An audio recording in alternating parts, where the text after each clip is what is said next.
E como prometido, gente, Tribuna Livre recebe o advogado e escritor Diógenes da Cunha Lima, tá conosco. E está lançando, gente, mais 2 livros. Pois é, mais 2 livros aí pra você. Um deles é o Pablo Neruda, uma entrevista imaginada. E a terceira edição também, gente, do livro das respostas, né? O livro das respostas também em sua terceira edição. E é um prazer tê-lo conosco, advogado, escritor Diógenes da Cunha Lima. Muito obrigada pela sua presença aqui no nosso programa. Como eu disse, é um prazer, né? Porque a gente sabe que a conversa com o Diógenes é maravilhosa. É muita história para contar. Bom, eu agradeço mesmo esse convite e a alegria de estar aqui com vocês. Prazer é nosso. E qual foi a sensação, doutor Diógenes da Cunha Lima, de lançar um livro sobre as sombras do Baobá? Foi o primeiro, né, no Baobá? Não, já houve vários lançamentos, né? Lá. Mas esse é uma novidade pelo seguinte. Foi criado pela prefeitura um projeto da Nina Souza, sim, a vereadora, o Dia do Baobá. Sim. Que é o Dia do Amigo, dia 20 de julho. E então, a prefeitura mesmo foi sancionada pelo prefeito Álvaro Dias, que determinou que a própria prefeitura, todo ano, fizesse uma coisa especial para o Baobá. Então, eu entendo que o Baobá é um símbolo da cidade de Natal, é a árvore de Natal. Isso é uma sugestão de Voldirei Ribeiro, de ser a árvore de Natal definitiva, ser reconhecida como. E realmente é. Porque eu digo que a coisa mais simples é o seguinte, é o mais antigo habitante da cidade. Tem no mínimo 300 anos. Pois é. Ninguém tem essa idade. Sabia que tem um baobá bem novinho aqui no Rio Grande do Norte? Tem alguns. O novinho, acho que deve ter 10 anos, né? Em Eloy de Souza. Vamos visitar, viu? Estou convidando para a gente visitar. Tem 2 baobás lá em Eloy de Souza. Não, está se começando a fazer e eu distribuí. Todo ano o baobá dá um fruto que tem a sementinha.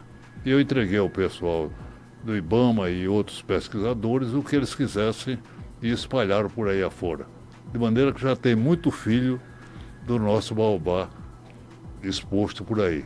Este baobá tem a característica seguinte: é o maior, segundo um pesquisador da Universidade da Carolina do Norte, que veio aqui para fotografar, está fazendo um livro sobre o tema baobás.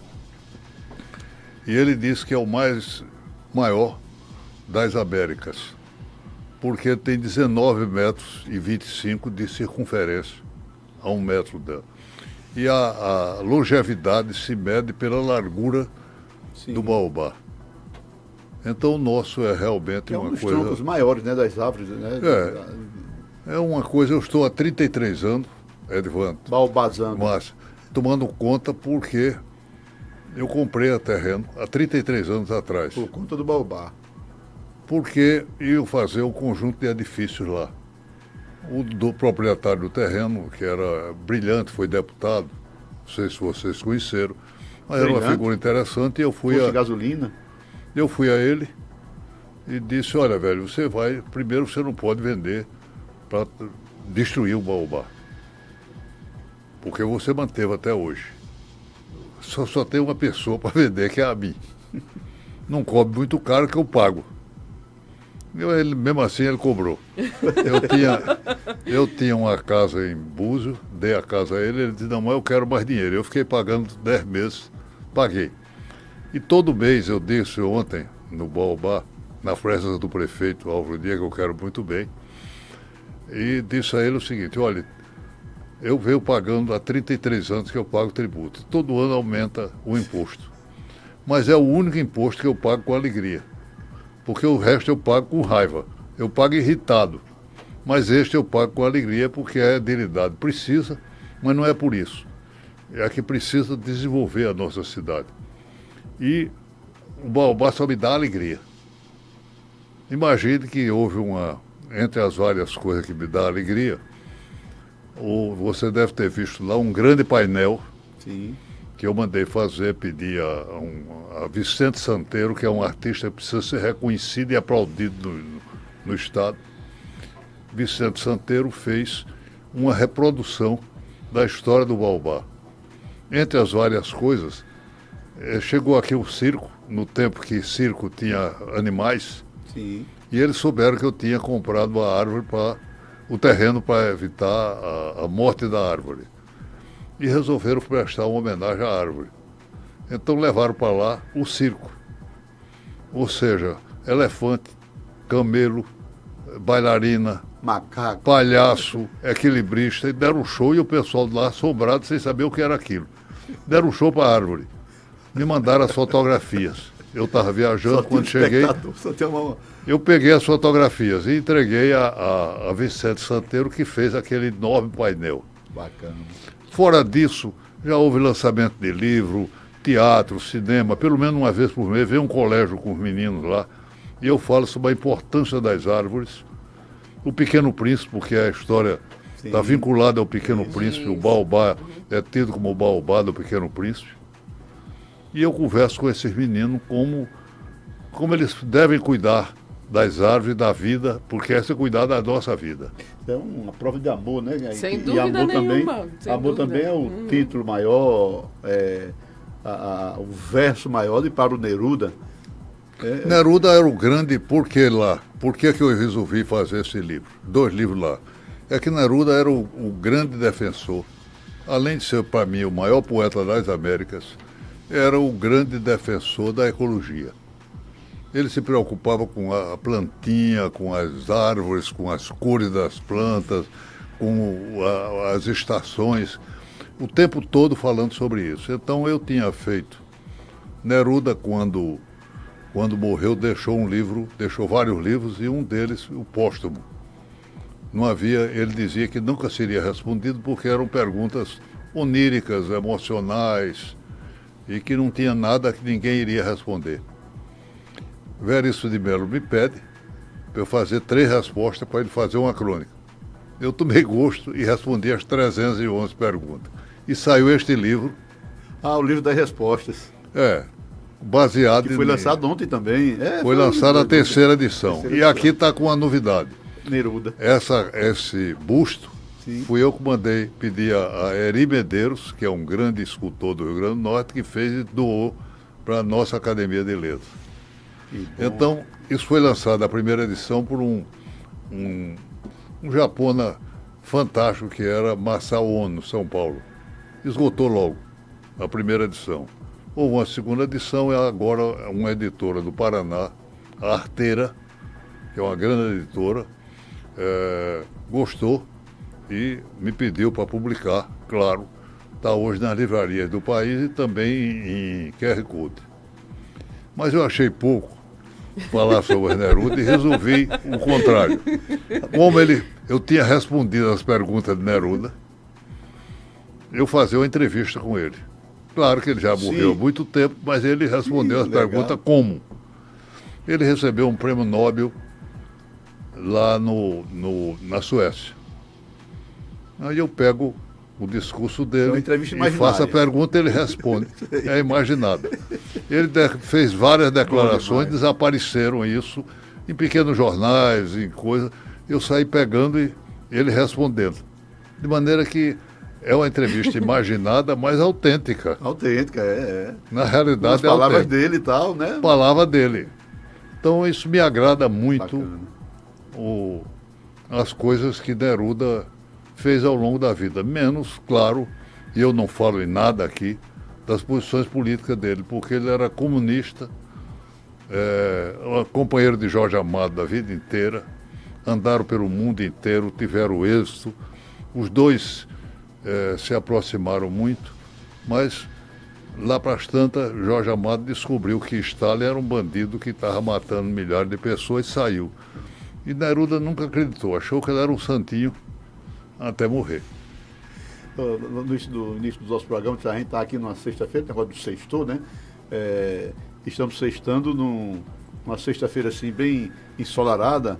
Aí eu digo, por isso que, coincidentemente, vamos entrevistar o cara que escreveu sobre um olhar azul. Opa. Essa é uma emoção que eu tive grande. Você participou, de certa forma. Você participou muita coisa da minha vida, Divan. Inclusive, você dialogou para eu fazer um livro se chama Um Poeta de Todo Canto, com Ronaldo Cunha Lima. Isso. E você, na Câmara, fez um belíssimo poema de saudação e ele respondeu também com poesia. Enfim, foi transformado uma coisa um dia muito poético, interessante. Né? Foi um discurso todo em verso e ele respondeu de Malicuia me mudo, sou cidadão de Natal. Foi um modo que ele criou. Foi. Era uma figura. Uma figura. Mas Sob o Olhar Azul, que é um livro sobre meu pai, eu conto as histórias dele, que era uma pessoa interessante. Pense um homem de Nova Cruz, um pequeno comerciante, com uma fazendinha. Tinha o seu nome. Tinha o meu nome, eu tive o nome dele. Eu nasci no dia 26 de julho, sou consagrado a Santana e ia me chamar Ana, viu? Ana, mas aí, graças a Deus, nasci homem e ganhei o nome do meu pai. Bom, mas ele era um frasista fantástico. Uma das frases dele que eu sigo sempre e repito era o seguinte: conserve seu sorriso, que as dificuldades são passageiras. Se a pessoa reclamasse, não, mas a minha não... Ele dizia, olha, o máximo que vai durar a sua dificuldade é até a sua morte e essa é inevitável. Então conserve o sorriso. Ele sorria com tudo na vida e estava pronto para a vida. Era um leitor fantástico. Eu digo que ele lia do Almanac Capivarol, que ele lia lá, Shakespeare. Foi aquele que influenciou a minha vida. Diz que consultava todo mundo lá em Nova Cruz? Todo, porque ele resolveu estudar, porque ele tinha diabetes, resolveu estudar medicina. E tinha alguma visão geral. Então, eram as primeiras coisas que ele fazia, era sobre as razões das doenças que as crianças tinham. A maioria era, por exemplo, ele fazia umas coisas curiosas. Ele via que a água era barrenta, tirada de barreiros, aquilo ali, e a pessoa adoecia com aquela água. O que é que ele fazia? Recomendava, dava uma receita para a pessoa ferver a água e filtrar. E ele próprio distribuía com as crianças, comprava filtros em quantidade, distribuía com as crianças que ele achava que podia servir. Era uma figura diferente. Ele também foi promotor de justiça sem também passou 3 anos como promotor de justiça. E sobre isso tem uma história ótima, que era Neymarinho foi o substituto dele. Porque na época não podia ser o adjunto de promotor. E ele era. Neymarinho espalhou a seguinte história. Eu tenho que Garcia Reis, que era o grande juiz que teve lá, e Ney espalhou essa história, por isso eu posso contar. Em Nova Cruz trabalhou o melhor promotor da história do Rio Grande do Norte, que era Diógenes da Cunha Lima, um vendedor de pano. E o pior de todos, que foi o bacharel Neymarinho. Aí tem uma história dele também que é muito bacana, que é o negócio de um bode, de um cara que matou um bode dele, uma cabra, um negócio. Tinha muitas histórias dele. Tinha um carneiro preto chamado Benedito. O cara roubou o carneiro, mas queria dizer que era dele, papapá. E a pessoa que o papai carregou disse: Benedito responde a pergunta. E o sujeito, quando identificou, Benedito, o carneiro, berrou. Benedito berrou. A gente não tem dúvida. Agora, foi preso e papai foi lá cuidar do homem que estava com fome na cadeia. E levou cigarro que o cara queria fumar também, que ele fazia. Era uma figura cheia dessas coisas assim, interessante e viva. Brincava muito com a vida, com as pessoas. E as pessoas... Era uma coisa impressionante. A gente acordava a gente todos os dias, isso é uma novidade. Sim. Colocavam uma toalha no pescoço e ia tomar banho. E a gente dormindo, os meninos, 6 meninos. E ele começava a acordar a gente recitando poesia. Olha. E poesia muito boa. Alguns poetas que ele tinha entusiasmado, que até hoje eu sei decorado os poemas que ele recitava. Muito interessante, também canções. Isso todos os dias, não era dia sim, dia não. No outro dia ele criava uma coisa nova, contava uma pequena graça, uma história interessante para todos nós. Talvez essa frase aí da alegria lhe deu inspiração para escrever O Semeador da Alegria, em homenagem a Donivaldo Monte, que coincidentemente hoje é a data sagração episcopal dele como que maravilha. Era meu amigo, figura fantástica. 1963, eu acho, por aí. Não podia ter gente melhor do que Dona Ivaldo. Gostava também das plantas, né? Também o frasista. Também o frasista. Uma conversa dele comigo que eu registrei neste livro, ele disse, eu não gosto dessa oração da igreja, da Salve Rainha. Dona Ivaldo, o senhor não pode deixar de gostar que o senhor é arcebispo. Não pode negar uma oração que a igreja... Não, eu não posso, eu não aceito, nem vou rezar.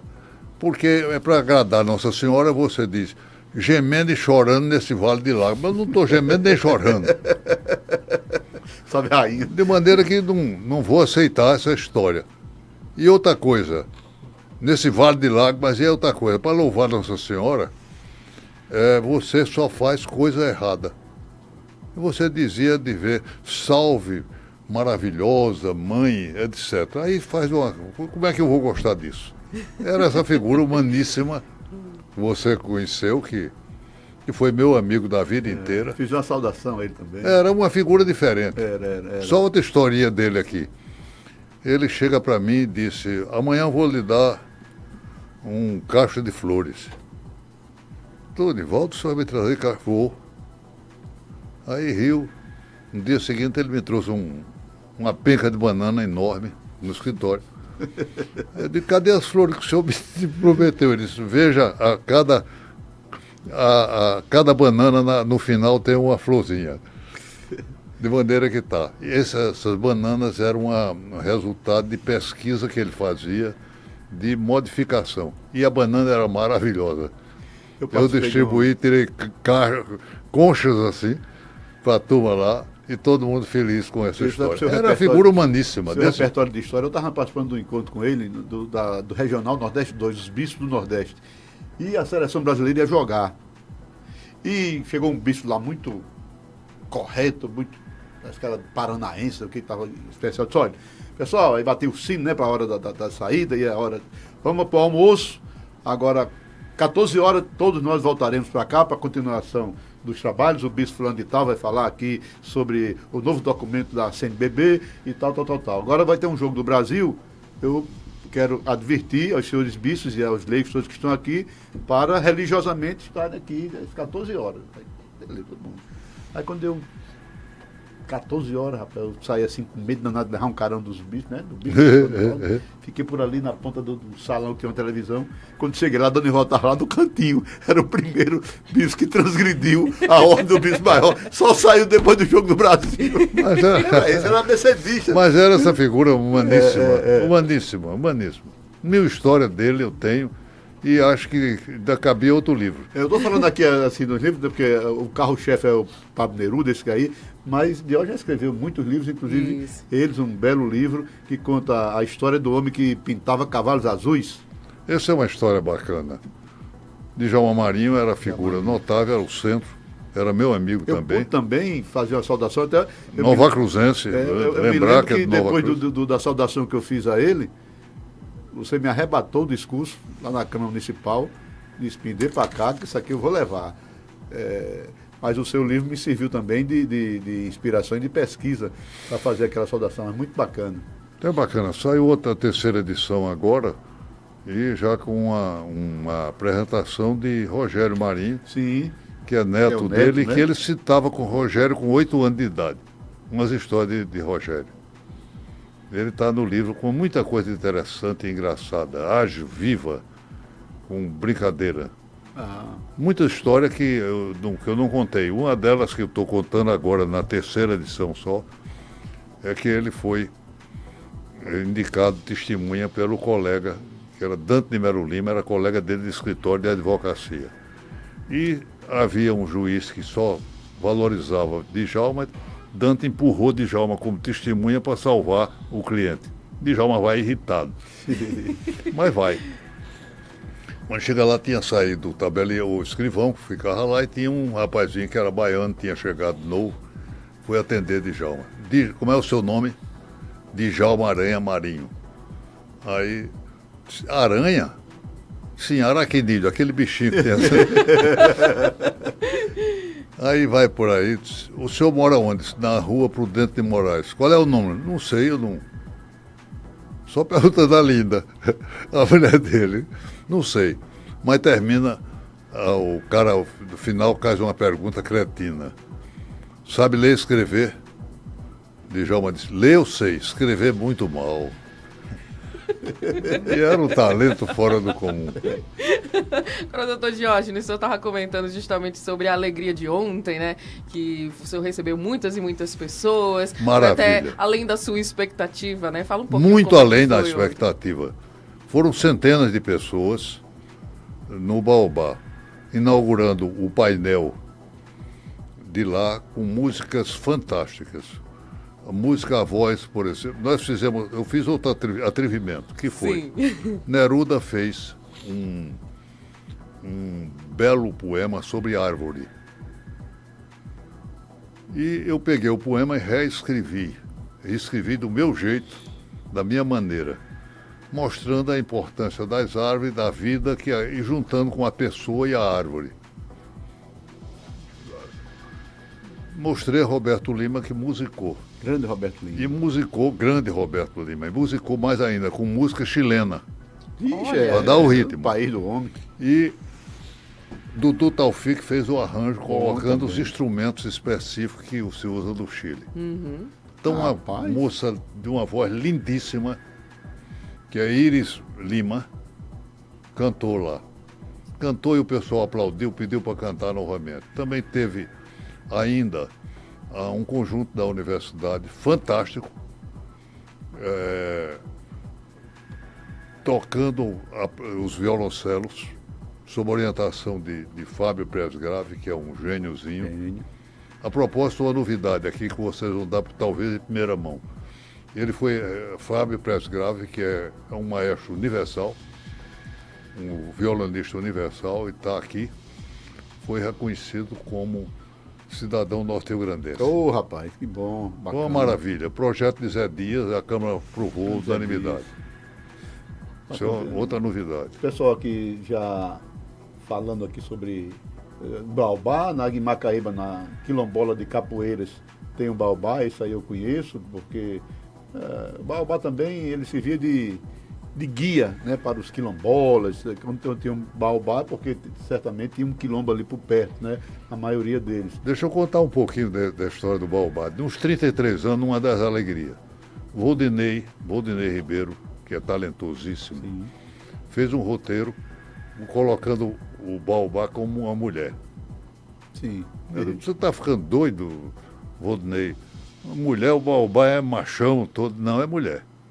E colocou no roteiro do filme, fez uma curta fantástica, e colocou Toni Silva, Sim. lá de Mossoró, que é uma senhora Chuva de bala. intérprete, atriz. uma maravilha. Ela sai de dentro do Baobá no filme. Este filme, eu fui convidado para fazer uma palestra no Festival Brasil-Áustria, na Áustria, e para falar sobre Pablo Neruda. Fui para lá, mas verifiquei que no evento havia um concurso de filme. E mandei o filme de Voldinei, sobre o Baobá. Resultado, eles gostaram demais, foi aplaudido o filme. Olha aí. E fizeram legenda em alemão e levaram nas escolas.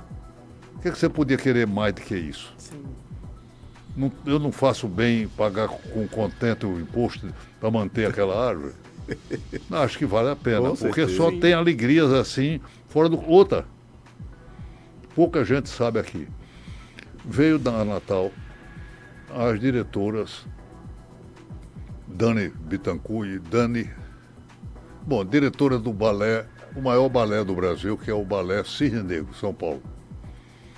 E eu levei a ver o Baobá. E no meio da conversa, de papo, contei as histórias do Baobá. Disse, por que você não faz vocês não fazem lá um balé sobre o Baobá?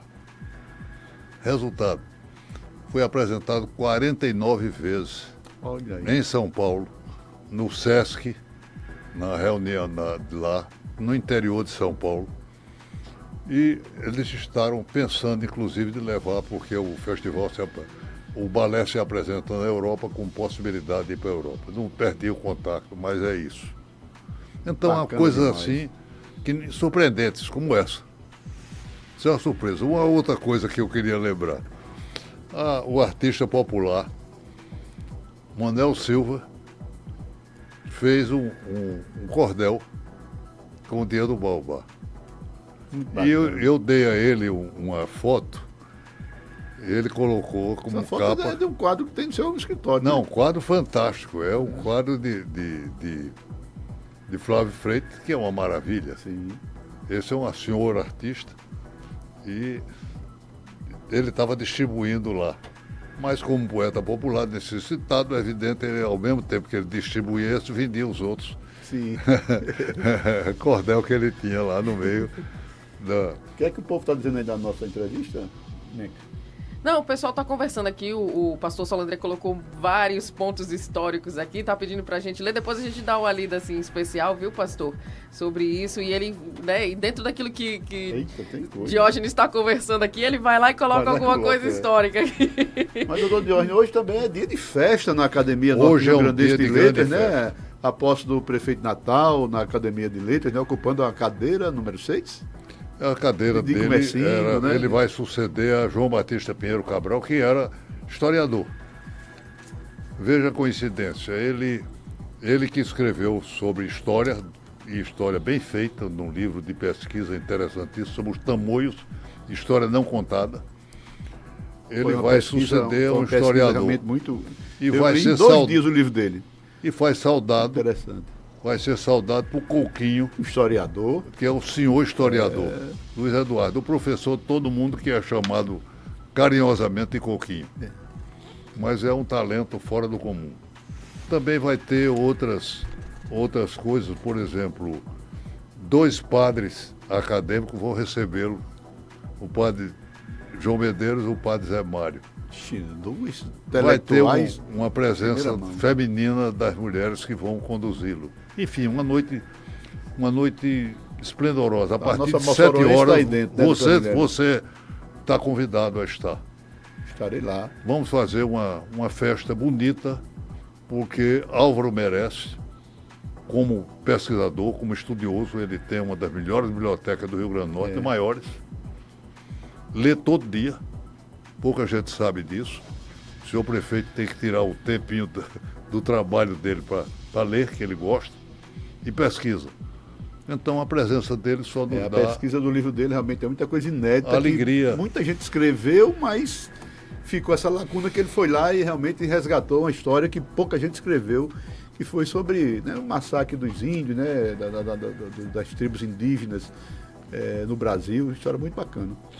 Eu acho que essas pessoas é que conformam. Coincidentemente, doutor Diógenes, hoje é uma data que marca, a gente viaja lá para 1943 e a gente vê a eleição dos novos acadêmicos da época, entre Sim. eles José Augusto Bezerra de Medeiros.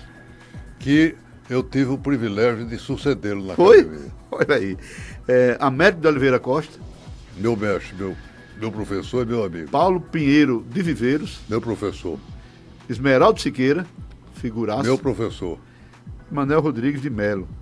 Esse Então, é o cara que... Coincidente aí os dias de festa, e em 1943 a Academia de Letras vivia É uma maravilha. a eleição desse povo. Eu te agradeço por você estar relembrando um fato que eu não sabia e é um fato muito importante. Muito importante na história da academia. A academia tem uma coisa curiosa que pouca gente sabe. Somos 40, homens e mulheres. E a academia já começou diferente do resto das academias que são modelo. O modelo é o modelo francês, da Academia Francesa, de 1638. O da Academia Brasileira de Letras, que é de 1897. Não admitiam mulheres. Menina não entra. Era o Clube do Bolinha, os dois. Aqui começou com 2 acadêmicas, Carolina Vanderlei, Palmira Vanderlei, com 4 patronas, mulheres que deram importância ao Rio Grande do Norte. Nízia Floresta, Alta de Souza, Isabel Gondim, quem mais, meu Deus do céu? Epa, a velhice está me deixando com um lápis de memória. Mas, enfim, a academia sempre teve uma presença feminina. E de lá para cá, em 1936 ele criou essa academia, Cascudo, e ele deu uma importância muito grande à presença feminina, mas deu também um foro interessante. Um deles é o seguinte: a academia é mantida por nós. Sim. Ela é chamada de letra, mas no duro ela trata de cultura como um todo. Tudo que interessa à cultura do Estado. E é mantida pago com participação dos acadêmicos. Isso foi uma norma que Cascudo colocou e que é seguida até hoje. Então, com muita dificuldade, nós estamos levando. De vez em quando há um auxílio do poder público, mas muito raro. E auxílio pontuais. Aparece um problema. Por exemplo, agora nós estamos com um problema porque o Ministério Público exigiu que tivesse um sistema de contra-incêndio, que nós estamos providenciando, mas aos poucos, com muita dificuldade. Não é fácil nem se pode fazer, porque o custo é muito elevado. Mas, por exemplo, havia um outro apelo que era também desse drama, que era para as pessoas do primeiro andar lá. Então, a acessibilidade. Sim. Nós fizemos acessibilidade para a cadeira de roda interna e também uma plataforma para colocar lá em cima. Mas, enfim, hoje é uma noite festiva Hoje vai importante, com a presença de muita gente boa. Hoje que vai lá para aplaudir. Vai ter muito concorrido. Pois é. E só para finalizar, Edivan Martins, que eu acho que a curiosidade maior é agora saber como é que quem está curioso aí para conhecer as palavras dos novos livros, como é que adquire, como é que faz, vai aonde, doutor Diógenes? Para o novo membro da academia? Não, um livro, os seus adquirir livros. os livros. Como é que a gente faz para adquirir os seus livros? Esse daqui eu vou trazer para esse amigo do peito, que ele prometeu, ele disse que ia lá ontem, e enrolou, chegou atrasado. Foi, né? Ai, Jesus. Foi para não pagar. Porque ele sabia que eu trazia. Mas para você eu tenho que mandar e vou mandar por ele. Ou deixo esse aqui logo para você, que é melhor. Pronto, olha aí. E ele passe no escritório se quiser receber. Senão ele vai comprar na livraria, mas aí é caro, viu?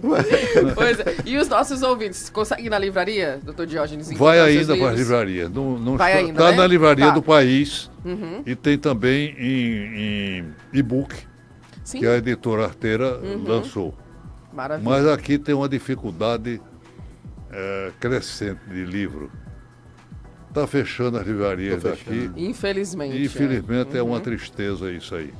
Imensa. Mas vamos ver como é que vamos fazer. Certamente vamos colocar, inclusive, na livraria do campus, que sempre nos recebe e sempre coloca o meu livro lá. Maravilha. Então, portanto, você que ficou na curiosidade aí, quer ter acesso, né, aos livros, melhor dizendo, do Dr. Diógenes, fica atento aí que daqui a pouco vai estar disponível aí para que você possa adquirir. E mais um dos livros, né, e poder contar aí com a palavra. 37. Então não pode ficar sem um na muitas coleção. Biografias, que eu gosto de biografia, porque é a vida das pessoas. Isso. É interessante. Eu também, um dos meus é só pequenas biografias que eu quero conversar. Isso é uma maravilha. Cascudo me ensinou essa história, não só fazendo biografia. Deixa eu lhe contar uma história que eu acho boa. Quando eu vim embora para Natal, meu pai, se você gosta de literatura, eu queria lhe ensinar uma coisa a você. Pois não, pai. Lá em Natal tem um rio chamado Luiz da Câmara Cascudo e o resto é tudo em riacho. Até hoje eu tenho encontrado até um riachão, mas riacho. Cascudo continua orientado. É verdade. Porque era uma figura fantástica. Mas a gente não pode... Uma historinha, uma graça, permita contar uma graça dele. Ele brincava muito comigo, me tratava, ele me recebeu. Eu passei uns 20 e tantos anos, todo dia eu estava na casa dele. Você que pegava as cartas dele no correio? Levava carta para correio, muita carta dele para o correio, recebia dinheiro dele no banco, que ele tinha de aposentadoria, era um secretário extra para ele mas ele me recebia no final da tarde. Quando ia terminando o expediente, eu ia para lá e só saía quando ele mandava embora. Mandava embora assim, vá baixar no outro terreiro. Era o jeito dele, mas ele recebia com muito agrado, sempre com muito agrado. Eu era quase um filho honorário dele, tem sido dito e é verdade. Ele foi meu padrinho de casamento, era uma figura assim muito ligada. Eu fui na Paraíba, ele foi para lá, era uma figura assim. Bom, mas ele me recebia assim. Diógenes da Cunha Lima, uma cunha forte e uma lima doce. Agora, ele emprestava o livro e eu tinha que ler o livro e fazer um comentário sobre o que se referia ao Brasil, quando o livro era estrangeiro. E eu passei bastante tempo, me esqueci. Todo fim eu levava no fim de semana, ele me dava outro livro. E eu passei muito tempo, talvez perto de um mês, sem ir lá. Aí quando eu chego lá, ele disse, Padre Vieira. Eu disse, professor, está me chamando de santo, agora é padre ou foi a Inquisição que apertou o padre? Não, nem uma coisa nem outra. Ele é atribuído a ele um livro chamado A Arte de Furtar. Cadê meu livro? Era o tempo todo assim, fazendo graça, brincando com as pessoas que chegavam. Eu assisti muita presença lá, desde Juscelino Kubitschek, que eu estava presente, Zé Américo de Almeida. Zé Américo de Almeida veio receber a homenagem aqui de cidadão norte-rio-grandense e queria só uma coisa, ver Cascudo. Cascudo se ajeita, bota a pijama dele, faz a barba, tá todo que sabe que Zé Américo vai lá. Zé Américo chega e disse, Cascudo, você tá bem, tá jovial, tá bonito, Cascudo. E Cascudo disse, quais são as suas intenções, velho devasso? Um ícone como laureado no Brasil, como o primeiro grande romance nordestino, como candidato a presidente da República, enfim. Quais são suas intenções, velho devasso? Diógenes da Cunha Lima. Encerrar essa entrevista em nome de Jesus. Jesus é uma maravilha. Eu fiz um livro sobre Jesus, sim. que ele nasce, Mãe Luísa, filho de uma parteira, que chama Mãe Luísa. Luísa, né? E começa a aparecer milagre depois que ele aparece aí. E passa o dia 25 de dezembro todo andando pela cidade com outros companheiros, inclusive com Saint-Exupéry, que chama Antônio. Toinho, né? Toinho, Não, legal.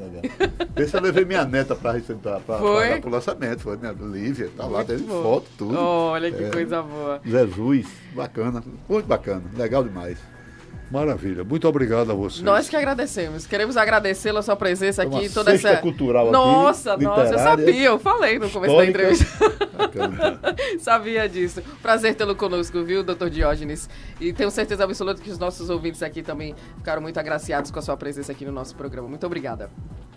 Até. 11h16.